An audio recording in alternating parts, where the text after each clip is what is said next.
Hello, and welcome to our Chapter a Day series. We're going through the book of Genesis, and today we are in Genesis chapter 9. I hope you've been following along with us in the previous chapters and have been following as we've gone on this journey from God's creation of the universe through to humanity's fall, through the generations of man, and then we have been working over the last several days going through the story of the flood. We're now in chapter 9. The flood has ended. God has released Noah and his family and all living creatures from the ark. He has given them the promise that he will no longer curse the ground for man's sake or punish all living things for man.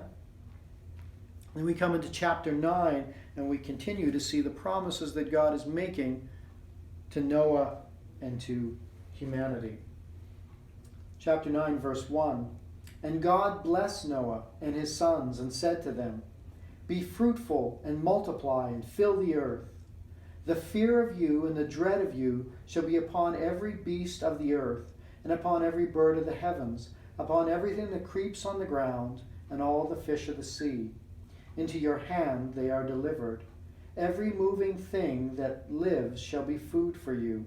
And as I gave you the green plants, I give you everything. But you shall not eat flesh with its life, that is, its blood. So we come to this new development that we see in chapter 9, and that's a change that's happened in creation.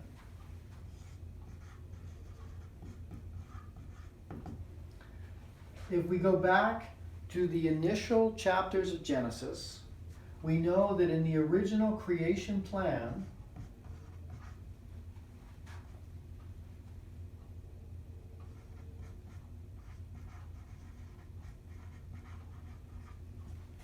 all creatures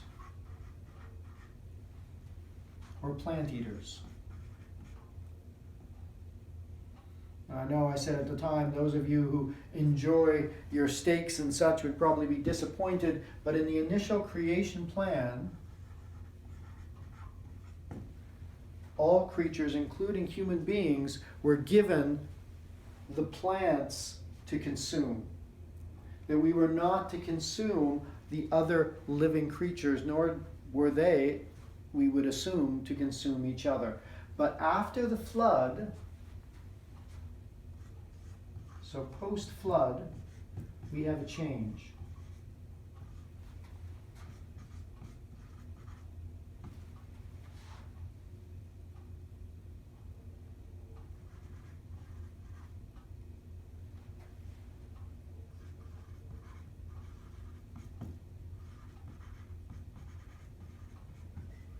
Man can eat animals. That is a change. There's been speculation of what brings about this change because, of course, the original creation picture, and a picture that was intended to represent life, the killing of other living things didn't demonstrate life. Whereas now, post-flood, with sin already at rule in human hearts, the world already devastated because of the judgment of the flood, some have speculated that this is a practical thing that the earth cannot yet sustain through vegetable matter, everything that would be needed for life. So now man and animal begin to consume each other for sustenance, that maybe that was simply a practical necessity. Some have speculated that this change is a reflection again of death in the world, of destruction. That the hunting and killing of animals, there's a destruction there. There's death ever present. Especially as we read the narrative and how it's described.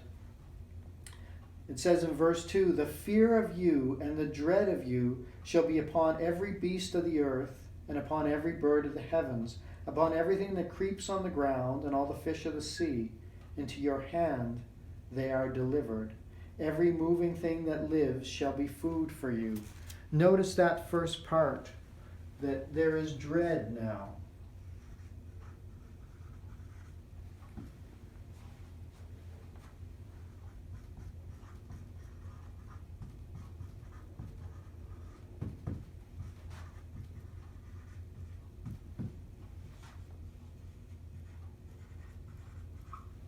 all other living things fear man. For us, that's not a hard thing to grasp because we see that unless an animal is tamed, unless trust is built, they are naturally fearful and suspicious of us. That's just the way it is. But if we go with the picture of creation, in the original creation plan, there was harmony. Animals didn't fear man. They had no fear of us. We were not a threat to them. They were not a threat to us or to each other. But now, in this post-flood world, now we have death, we have dread and fear. They're part of the world now. They're part of the experience now.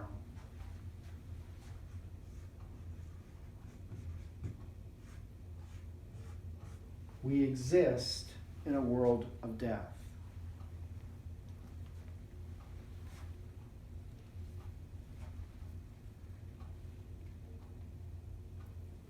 And then we read in verse 5, even as God is giving permission now, because of the condition, is giving permission for mankind to consume animals, to take the life of other living things, God does remind them of a prohibition. Verse 5, and for your lifeblood I will require a reckoning. From every beast I will require it, and from man. From its fellow man I will require a reckoning for the life of man. Whoever sheds the blood of man, by man shall his blood be shed. For God made man in his own image. So we have this statement here. Again, we're reminded of our role as image bearers.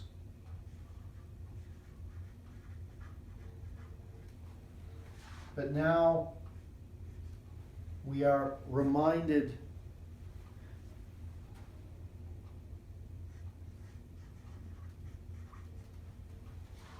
that death is the punishment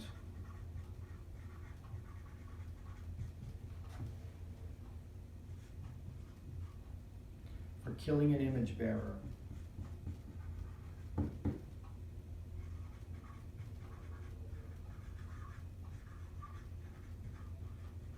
In effect, what God is saying is, yes, death has now become part of your regular world. In order to live and survive, death has come into your world. But understand this, do not forget.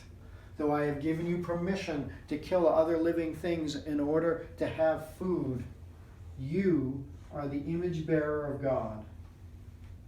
And that anyone who takes the life of an image bearer of God, that is not a crime against the image bearer, that's a crime against the one whose image is being born. So God is saying that if anyone takes the life of the image and likeness of God, as corrupted as we are, anyone who takes the life of an image bearer must in turn lose his or her life. And that applies to any living thing. If any animal were to kill a human being, the punishment must be death.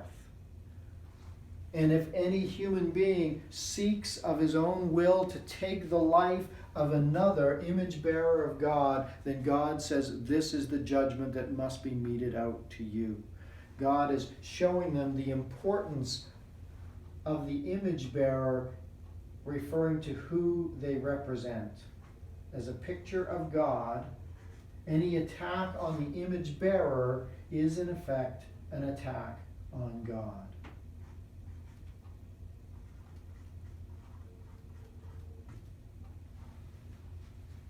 And the punishment for that attack on the image of God will be death. It is the punishment for sin. It is the natural wage for sin.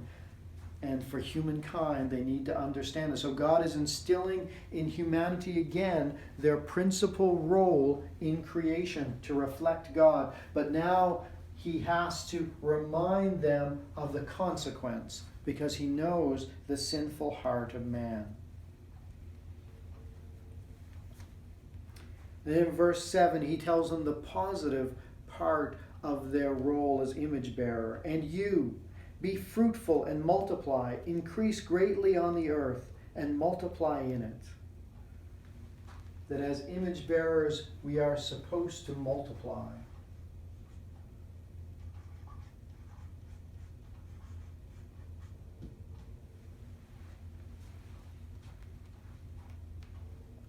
Then God said to Noah and to his sons with him, Behold, I establish my covenant with you and your offspring after you, and with every living creature that is with you, the birds, the livestock, and every beast of the earth with you, as many as come out of the ark.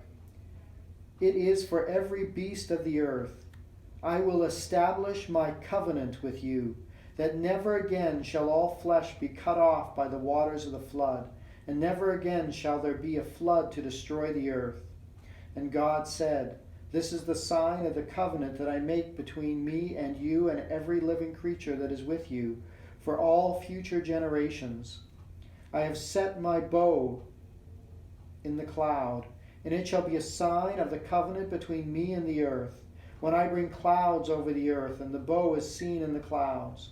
I will remember my covenant that is between me and you and every living creature of all flesh, and the water shall never again become a flood to destroy all flesh.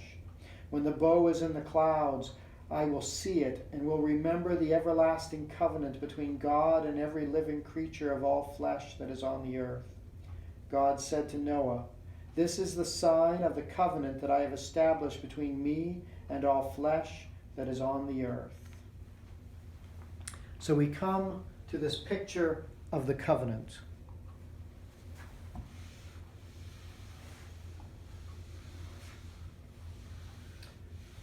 As we've read through the first part of Genesis, we've come across several covenants that God has made. We saw the covenant that God made with his creation, that he made with Eden, the covenant he made with putting them in the garden and giving them instructions of what to do. We see this covenant now that he makes with Noah.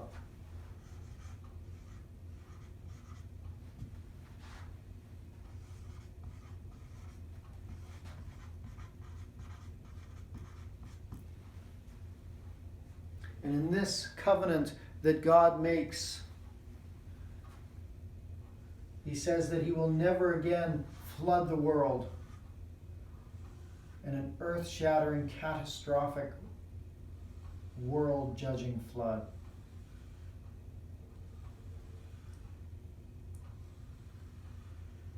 And he tells them he's going to give them a physical sign so they know. He says, from now on, whenever there are clouds in the sky, whenever there is rain, you will see the rainbow.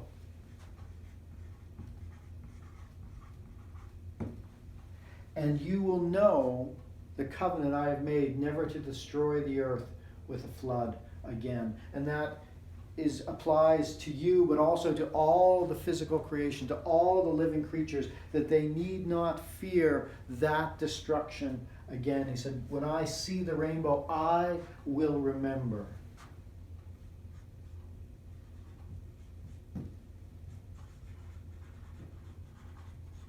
It's interesting that God says it's not simply a reminder to Noah and to his descendants and to the living creatures on the earth, but it's also a reminder to he himself, he who is the covenant maker and the covenant keeper, that he will keep his covenant. I will remember. It's also interesting to note in this covenant that God makes with Noah, this is not a contract of two sides. This is more of a covenant made from a greater power to a lesser power, because God is not calling anything from Noah. He's saying, because I am the Lord, I am making this covenant with you. I am giving you this promise. There's nothing that you can do and nothing that you have to do to meet the other side of the covenant. I'm telling you right now, this is the covenant I've made. I will never destroy the world this way again. So when the rains come and those times and seasons, you never have to fear, is this the beginning of another flood that will destroy the earth? It will not be. And you will see the physical rainbow that we see whenever there's moisture in the air and the sunlight passes through it, and we marvel at the beauty of it and how awesome it is to see it in the sky. But it's also a testimony of the covenant of God, that He will remember and keep His word. He says this to a people changed, who have come through judgment. He is giving His promise. And then we move to a description of Noah's descendants moving forward. In verse 18, the sons of Noah who went forth from the ark were Shem, Ham, and Japheth. Ham was the father of Canaan. These three were the sons of Noah, and from these the people of the whole earth were dispersed. So we have this picture of how all the peoples that we know of come through Noah. Everyone else has been destroyed. So we have Ham, Shem, and Japheth.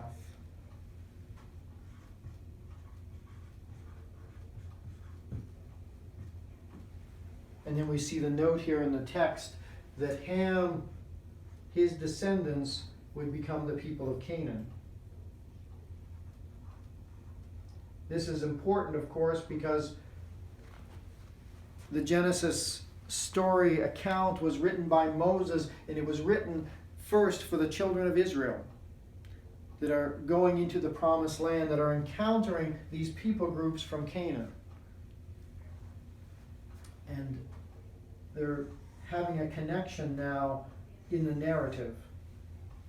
And then we come to this very interesting story. After everything we've read about of this massive flood, everything on a giant scale, and we see Noah coming out and offering his sacrifice, we see God making His covenant to the people and His promise to them.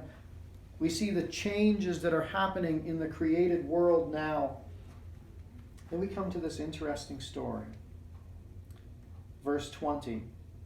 Noah began to be a man of the soil, and he planted a vineyard. He drank of the wine and became drunk and lay uncovered in his tent. And Ham, the father of Canaan, saw the nakedness of his father and told his two brothers outside. Then Shem and Japheth took a garment, laid it on both their shoulders, and walked backward and covered the nakedness of their father. Their faces were turned backward, and they did not see their father's nakedness. When Noah awoke from his wine and knew what his youngest son had done to him, he said, Cursed be Canaan, a servant of servants shall he be to his brothers.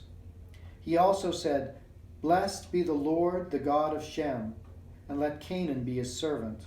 May God enlarge Japheth, and let him dwell in the tents of Shem, and let Canaan be his servant. After the flood, Noah lived 350 years. All the days of Noah were 950 years, and he died. This is a very interesting account, and in some ways, some have said it almost seems like somehow it doesn't fit with the context of what we've been reading about, because we've seen Noah as the one who walked with God. Noah, the righteous one. Noah, the one who was blameless in his generation. And now we come to this part of the narrative, and we have Noah,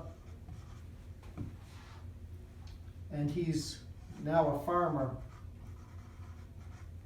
This would be sometime later, and he's planted a vineyard.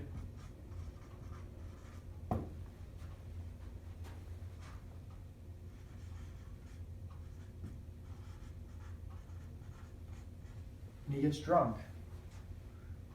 You go, what's with this in the story? We have Noah now, after offering his sacrifices, after hearing God's covenant, after traveling all those days in the ark, over 371 days from when he entered the ark till he finally was given permission to leave it. This experience he's had with God. Now we read that he's become a farmer, and he planted a vineyard, and he harvested grapes, and he made wine, and he got drunk, and he ends up naked.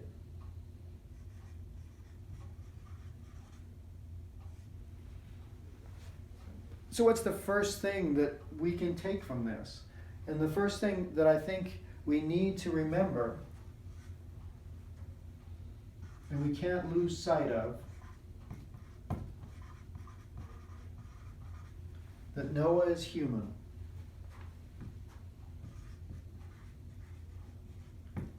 And he's a sinner. We can forget that and all that he's experienced, but we can't lose sight of the fact that Noah is not perfect. He is not sinless. He still has sin as his master.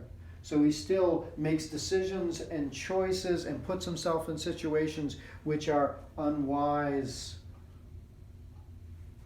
or inappropriate. So we see that of Noah. Here's Noah helpless, drunk in his tent. He's naked, exposing himself. And then we see the three brothers.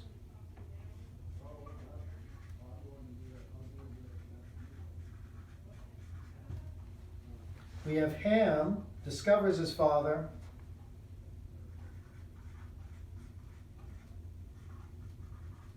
And mocks him. Shem and Japheth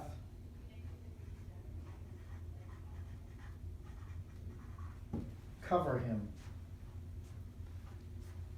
So they honor Noah. Ham dishonors Noah. We have a picture of these basically two characters, the Shem Japheth character, who hear that their father is in distress, that their father is vulnerable, their father's weak. They cover his nakedness, they remove his shame, they honor him. Ham sees his father's condition, observes his father's condition, mocks his father's condition, dishonoring his father.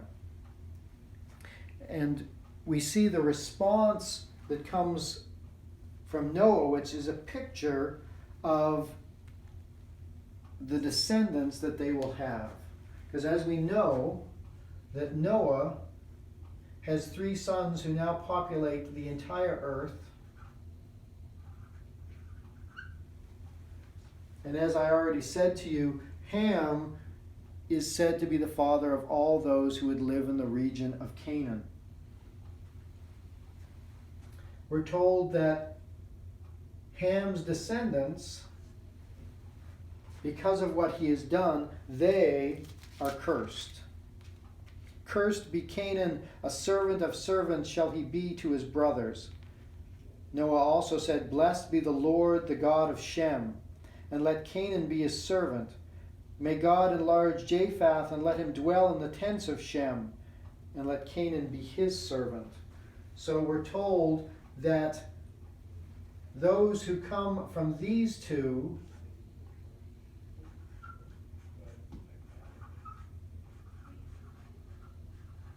will be blessed and will rule over Canaan.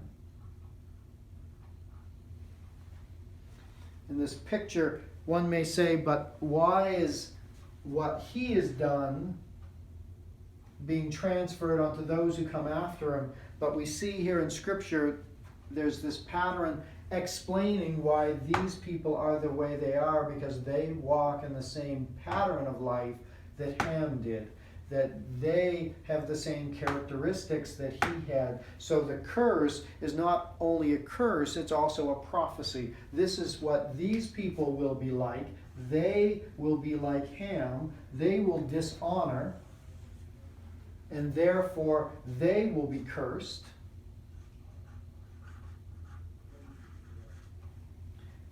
This group represented here, they honored, therefore they will be blessed.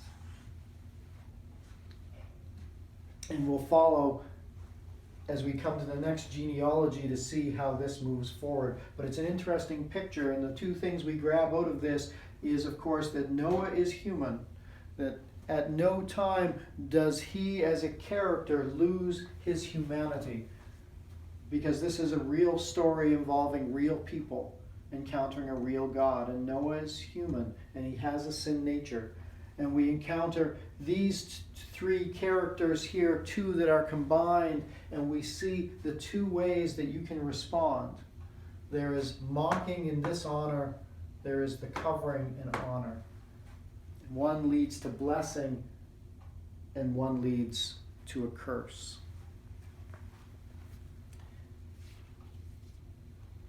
And at this point, we now move to the end of Noah's life. After the flood, Noah lived 350 years. All the days of Noah were 950 years, and he died. Noah would be the last person who lived an extensive period of time. We see after that, everyone's lifespan begins to get shorter and shorter and shorter as we read through the next genealogies that we'll encounter. I hope this has encouraged you as we think of God remembering and being faithful to his promises, as we think of us as real people coming with a sin nature, needing to come to God to have that dealt with. We're going to move into the next chapter next time, chapter 10, as we go through the next part of a genealogy. I hope you'll join us. As always, please give us your feedback, any questions that you have. We'd love to hear from you. And as always, if this blessed you, share it with somebody else. Thank you, and God bless.